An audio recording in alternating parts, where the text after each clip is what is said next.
Subscribe कीजिए हमारे YouTube channel नाते रजा को और बेल आइकन को प्रेस कीजिए जिससे आपको हर रोज न्यू वीडियो की नोटिफिकेशन सब्सक्राइब आगे बढ़ो। हजरत जुन्नून मिस्री रहमतुल्लाह अलैह अपने खादिम के साथ सफर कर रहे थे। सफर करते हुए नमाज का वक्त आया। खादिम से कहा चलो मस्जिद करीब नजर आती है, नमाज पढ़ने। जैसे ही नमाज के लिए गए तो एक नमाजी बाहर निकल रहा था। नमाजी बाहर निकल रहा था, देखा नमाजी है। नमाजी देख करके जुन्नून मिस्री को प्यार आ गया। का एक काम करते हैं, अकेले अकेले जाएंगे तो अकेले अकेले नमाज पढ़नी पड़ेगी, दोनों साथ में जाते हैं तो जमात हो जाएगी। अकेले में और जमात में नमाज का फर्क क्या है, तवज्जो करें। ये तो आप सुन चुके हैं कि 27 दर्जा अफजल है जमात के साथ, लेकिन उससे बड़ी बात बताऊं। बुखारी शरीफ की हदीस है कि हुजूर अलैहिस्सलाम मरजुल विसाल में थे। सहाबा सफे लगा रहे थे सिद्दीक अकबर के पीछे। तो हुजूर अलैहिस्सलाम ने पर्दा हटा करके देखा कि जिनको मैंने नमाज सिखाई और कहा सल्लू कमा रायतुमूनी उसल्ली, नमाज ऐसे पढ़ो जैसे मुझे पढ़ते हुए देखते हो। तो जरा मैं देखूं तो सही के पढ़ते कैसे हैं। सिखाने वाला आज उस्ताद, सिखाने वाला कायदुल मुरसलीन आज देखना चाहता है कैसे पढ़ते हैं। हुजूर ने पर्दा हटाया और देखा। इस तरह पूरी हदीस में उसकी तरफ नहीं जाता। सूफिया फरमाते आज भी जब उम्मत सफे लगाती है तो हुजूर अलैहिस्सलाम आज भी सफे लगाने वाले उम्मत को देखते हैं कि पढ़ते कैसे हैं। अब वो जो 27 है ना, वो अपनी जगह है। जो 27 है वो अपनी जगह है, उनकी नजर में आ जाना अपनी जगह है। यकीनन 27 भी अफजल है, लेकिन 27 पर तवज्जो उनकी है जो सवाब के सौदागर है। हम आशिकों के लिए तो इससे बड़ी मेराज क्या है कि वो पर्दे उठा के मोहब्बत से देखे। नारे तकबीर। अब पता चला, अब पता चला कि सफ में खड़े रहने वालों को वो देखते, और सिर्फ देखते नहीं, देख के मुस्कुरा देते। और वो जिसे देखकर मुस्कुरा दे, वो जिसे देखकर मुस्कुरा दे, फिर खुदा की कसम उसकी शान क्या है। जब वो मुस्कुराते हैं तो कायनात मुस्कुराती है, रब की रहमत मुस्कुराती है। वो जिसको देख के मुस्कुरा दे, अगर वो सुदूद हन्नाना हो तो वो भी जन्नत में लगा दिया जाता है। और अगर वो किसी से नाराज होके मुंह फेर ले, मक्के का सरदार हो तो भी अबू जहल कहलाता है। बात उनके मुस्कुराने की है। वो जिधर मुतवज्जे हो जाएं, रब की रहमत उसी तरफ मुतवज्जे हो जाती है। इसीलिए तो मेरा इमाम कहता है, नेमतें बांटता जिस समत वो ज़ीशान गया, साथ ही मुंशी रहमत का कलम दान गया। आज ले उनकी पनाह, आज मदद मांगू से, फिर न मानेंगे कयामत में अगर मान गए। अब आशिके रसूल हो तो कौन जमात छोड़ेगा? जब जमात नहीं छोड़ेगा तो नमाज कर छोड़ेगा। भाई उज्र हो तो बात अलग है, मुसाफिर है तो अलग बात है, बीमार हो तो अलग बात है, मरीज हो तो अलग बात है, उज्र हो तो अलग बात है। लेकिन लोग नमाज छोड़ देते हैं। कितना अच्छा मौका होता है हुजूर को अपने आप को दिखाने का। महफिल में आगे यहाँ आके इसलिए बैठते हो पीर साहब की नजर पड़ जाए, मुकर्रिर साहब की नजर पड़ जाए, सैयद साहब की नजर पड़ जाए। अरे सब जिसकी नजर के मोहताज है वो तुम्हें जमात में देखता है, वो तुम्हें जमात में देखता है। जिसकी नजर के सब मोहताज हैं, और वो नजर भी क्या नजर है, जिसकी नजर अबू बकर को सिद्दीक अकबर बनाए, उमर को फारूक आजम बनाए, उस्मान को जुल्नुरैन बनाए, अली को सैयदुल औलिया बनाए, हुसैन को जन्नती जवानों का सरदार बनाए, और अब्दुल कादिर को गौसुल आजम बनाए, मोइनुद्दीन को अजमेरी ख्वाजा आसफ बनाए। अल्लाहु अकबर। इसीलिए तो इमाम कहते हैं, उठ गई जिस तरफ दम में दर आ गया, उस निगाहे इनायत पे लाखों सलाम। वो निगाह उठती कब है, वो निगाह उठती कब है? हुजूर देखते हैं, मुस्कुराते हैं देखकर। मैं कहता हूं एक आशिक के लिए इससे बढ़ करके लुत्फ की क्या। इसीलिए देखें आला हजरत ने पूरी जिंदगी में कभी जमात तर्क नहीं की, बल्कि सफर में भी जाते थे ना तो आप जमात तर्क नहीं फरमाते।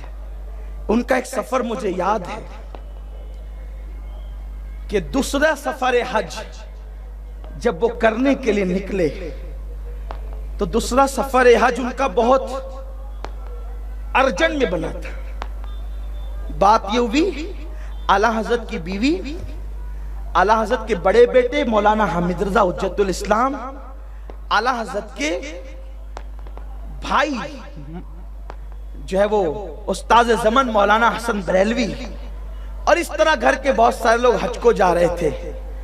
ये उनको पहुंचाने के लिए निकले, और जब पहुंचा के रुखसत हुए तो दिल ने अंगड़ाई ली और कहा कि यही उन्होंने कलाम भी लिखा ना, नेमतें बांटता जिस समत वो ज़ीशान गया, साथ ही मुंशी रहमत का कलमदान गया, ले खबर जल्द के गैरों की तरफ ध्यान गया, तेरे मेरे मौला मेरे आका तेरे कुर्बान गया, दिल है वो दिल जो तेरी याद से मामूर रहा, सर है वो सर जो तेरे कदमों पे कुर्बान गया, उन्हें जाना उन्हें माना न रखा गैर से काम, लिल्लाहिल हम्द में दुनिया से मुसलमान गया, उफ्रे मुनकिर ये बड़ा जो से तासुब आखिर, भीड़ में हाथ से कम वक्त के ईमान गया, और तुम पर मेरे आका की इनायत न सही, नजदियो कलमा पढ़ाने का भी एहसान गया, आज ले उनकी पना आज मदद मांग उनसे, फिर न मानेंगे क़यामत में अगर मान गया। और कहते हैं जानो दिल होशो खैरत सब तो मदीने पहुंचे, तुम नहीं चलते रजा सारा तो सामान गया। उस दौर में पासपोर्ट नहीं होते थे, बल्कि जैसे आप बस में बैठ के टिकट खरीद करके कहीं चले जाते हैं, ऐसे टिकट खरीद कर जाना होता था। आला हज़रत आए और चूंकि नफली हज था तो मां से इजाजत ली,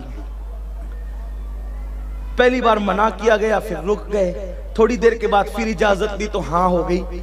ये निकले, इनके जो मंजले भाई थे मौलाना मोहम्मद रजा साहब रहमतुल्लाह अलैह, उनसे कहा कि एक काम करते हैं, ये ट्रेन जो है ना वो फुला जगह पर 1 ही मिनट रुकनी है, इसलिए इस ट्रेन से नहीं जाना, बल्कि पूरी बोगी हम बुक करते हैं। और वो 275 रुपए की उस दौर में हुई थी कमोबेश, आज का दौर नहीं है, वो दौर है। और पूरी बोगी क्यों बुक की थी? इसलिए कि 3-4 लोगों को साथ ले जाएंगे और बोगी पूरी मुकम्मल हम बुक करेंगे तो हम अपनी मर्जी से ठहराएंगे और फज्र की नमाज जमात के साथ अदा करेंगे। क्यों? इसलिए कि बस वो एक बार देख लेना, मुस्कुरा दे देखकर 275 की हैसियत क्या है, आप गौर फरमाए। और फिर वापस खत भी लिखा कि वो जो हमने इतना पैसा खर्च किया, घर पे खत लिखा, अल्हम्दुलिल्लाह इत्मीनान से नमाज फजर बा जमात अदा की और मेरे पूरे पैसे वसूल हो गए। ये इमाम अहमद रजा है भाई। सिर्फ नात लिख कर थोड़ी मकबूलियत मिलती है, सिर्फ नात पढ़कर थोड़ी मकबूलियत मिलती है, सिर्फ कलम नात लिखे तो मकबूलियत नहीं मिलती, सिर्फ जबान नात पढ़े तो मकबूलियत नहीं मिलती, कलम लिखे जबान पढ़े फिर किरदार भी नात पढ़े तो फिर ऐसी सूरत में मकबूलियत मिला कर फिर हुजूर की बारगाह में इस्तकबाल किया जाता है। फिर गौसुल आजम कमरुद्दीन पीर कमरुद्दीन सियालवी को कहते हैं, वो बरेली का मौलाना अहमद रजा, वो इस वक्त मेरा नायब है, नायब गौसुल वरा है वो। फिर इस तरह की मकबूलियत मिला करती है, फिर नाम अहले हक की पहचान बन जाया करता है। ये मकबूलियत, क्योंकि जब तक किरदार नात न पड़े तो बात बहुत दूर से निकल गई। मैं अर्ज ये कर रहा था, मेरे प्यारे आका सल्लल्लाहु अलैहि वसल्लम के प्यारे दीवानों, अल्लाह तबारक व तआला फरमाएगा माल कहां से कमाया, कहां खर्च किया। और जुन्नून मिस्री रहमतुल्लाह अलैह ने देखा कि वो निकल रहा है, नमाजी निकल रहा है। आजकल अक्सर धोखेबाजियां बेचारे कुछ जाहिर बिन नमाजी ही करते हैं, क्योंकि उनको पता ही नहीं नमाज किस चीज का नाम। नमाज कहते हैं इन्ना सलात तन्हा अनिल फहशाई वल मुनकर के मिज़दाक को। आका फरमाते हैं अगर कोई सच्चा नमाजी होगा तो वो गुनहगार नहीं होगा। क्यों? क्योंकि कुरान की नस है ना कि जो नमाज पढ़े, नमाज बुराई और बेहयाई से रोक लेती है, तो जिसकी नमाज उसको बुराई से न रोके उसकी नमाज उसको अल्लाह से दूर कर देती है। अब पता चला नमाजी हाल जो है, सूद भी खा रहे हैं, बड़ी बड़ी दाढ़ियां रख के झूठ भी बोल रहे। क्यों? नमाज ने गुनाह से दूर नहीं किया तो उसने अल्लाह से दूर कर दिया। नमाज ने गुनाह से नहीं बचाया तो अल्लाह से दूर कर दिया। ऐसे ही कोई नमाजी निकल रहा था, जुन्नून मिस्री ने कहा इसको काम करते हैं, अपना सामान संभालने के लिए रखते हैं और हम दोनों जाके जमात से नमाज पढ़ते हैं। गुलाम को लिया, नमाज पढ़ने अंदर गए।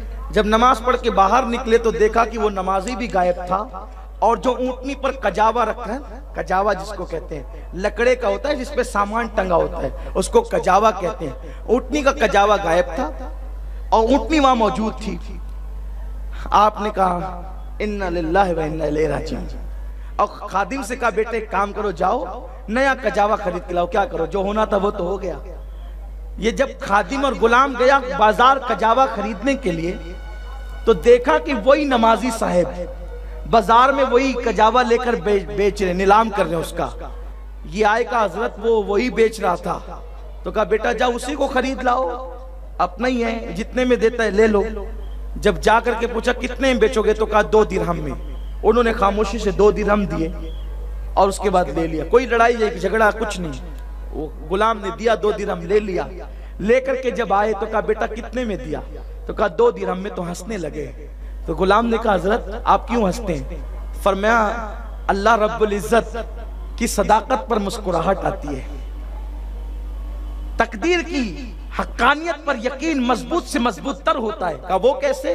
कहा बेटा अल्लाह की इज्जत की कसम, जब हमने इसको सामान संभालने के लिए दिया था तो मेरे दिल ने कहा था जब नमाज पढ़ के बाहर निकलेंगे तो इसको 2 दिरहम दे देंगे। नमाज पढ़ के बाहर निकलेंगे तो 2 दिरहम दे देंगे। इसका मतलब इसकी किस्मत में अल्लाह ने 2 ही दिरहम लिखे थे, मगर नीयत पर मुनहसिर है। हलाल से चाहता तो यूं भी मिल जाता, लेकिन हलाल की नीयत ना थी, हराम की थी, इसलिए हराम से मिला। कुछ लोगों की घुट्टी में हराम पड़ जाता है। हजरत महबूब इलाही निजामुद्दीन औलिया की महफिल में एक साहब आते थे, जूते उतारे तो चोरी हो गए। उन्होंने अदब की वजह से कुछ कहा नहीं। दूसरे दिन फिर आए चोरी हो गए, तीसरे दिन फिर आए चोरी हो गए। इसी तरह रोजाना चोरी होते गए वो जूते। एक दिन उन्होंने हजरत महबूब इलाही से कहा हजरत रोजाना आता हूं मेरे जूते चोरी हो जाते। कहा बेटे कह दो कि जिसने चुराया मैंने उस पर हलाल कर दिया, उसको माफ कर दिया, हलाल कर दिया। अब वो चोरी की न रहे, मेरी तरफ से वो हिबा हो गए, तोहफा हो गए। थोड़ी देर के बाद वो जूते मिल गए।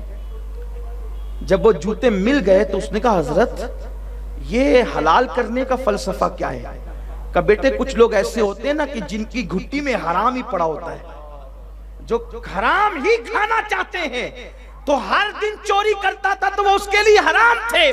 जब तूने हलाल कर दिया, हलाल तो उसको पचना ना था, इसलिए ला करके उसने पहुंचा दिया। ये बात है। इसलिए याद रखो, हराम से ताल्लुक तोड़ लो। जैसी नीयत रखोगे वैसा माल मिलेगा, लेकिन न कम मिलेगा न ज्यादा मिलेगा। तो जब मिलना उतना ही है तो हलाल रास्ते से जाओगे, माल भी मिलेगा, अल्लाह की रजा भी मिलेगी। और हराम रास्ते से जाओगे तो माल तो मिलेगा लेकिन जहन्नम भी मिलेगी। इसलिए तकदीर से ज्यादा नहीं मिलेगा। आका फरमाते रोजी और मौत इंसान को ढूंढते फिरती है, रोजी और मौत इंसान को तलाश करते फिरती है।